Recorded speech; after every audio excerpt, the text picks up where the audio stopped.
Like many families in Argentina, mine has immigrant roots. The country was shaped by waves of people arriving from all over the world, chasing opportunity or escaping war and misery. And once here, we began to integrate. We altered things, como el castellano particular que hablamos, ¿no? And we adopted others. This is mate, an infusion that comes from the Guarani people and is very popular with us.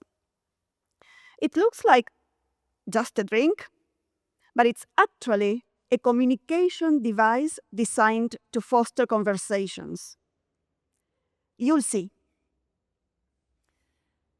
When my grandparents came to Argentina, they lost all contact with their birthplaces. It was like moving to a distant planet. A century later, distance has almost disappeared. We live in the most connected era in human history. But it doesn't feel like that. For example, in the US, most adults report feeling emotionally disconnected and say social division is a major source of stress. This is really interesting to me. I'm a molecular biologist, but for the past decade, I've been working on how we structure our communication and decision-making processes. We can communicate across continents with ease, but talking to someone 2 blocks away or even across our dinner table keeps getting harder. Polarization worsens, trust erodes. The divides between us feel deeper than the oceans our grandparents crossed. It's a paradox. Connectivity grows, but we feel more and more disconnected. The volume multiplied, the quality did not. We have empty bit streams and dopamine shots, just like we have junk food and empty calories. But as humans, we crave meaningful connection. As societies, we depend on it to solve conflicts, to decide together. Better conversations aren't a luxury, they are a necessity. I grew up in a small rural community, and like any community, we needed ways to talk, to deliberate, to make decisions. When you needed to discuss something with someone, you would visit the other's home, and you were always welcomed with a mate. People would chat about the little things. The mate would go from hand to hand in a round. While one drank, the others talked. And that created space for the conversation. Half an hour later, once the bond was built, the real topic would come up. Didn't I tell you the mate isn't just a drink? It's a conversation device. No screen, no battery, no notifications.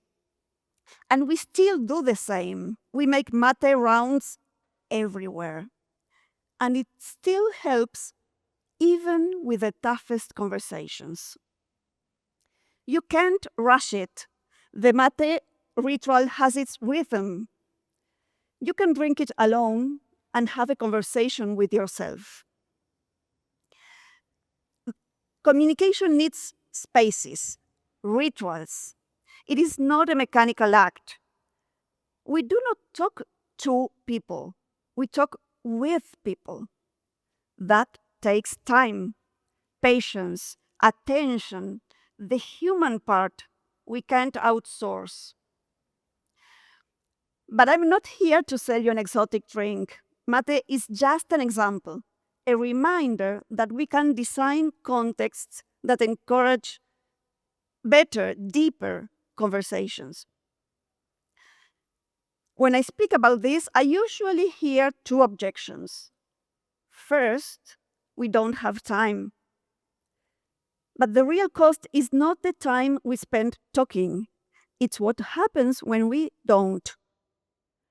Second, It's uncomfortable. That's a bug, not a feature. Real conversations requires negotiation and disagreement. Friction makes things possible. Maybe what we need is a bit more of that friction and less of the automated mirrors telling us we are the fairest of them all. But I don't have a magic fix. No one does. And I do know that we have two options. Either we design the contexts for the conversations we need, step by step, failing better each time, or we let our tools define them by default. And if you think this talk is part of the solution, you're wrong. A complex problem requires more than speeches. It takes knowledge. It takes perseverance. We can't do that if we don't put the focus. But this talk can do something small. It can start the round. So let's take one simple step. Sit down with someone and talk.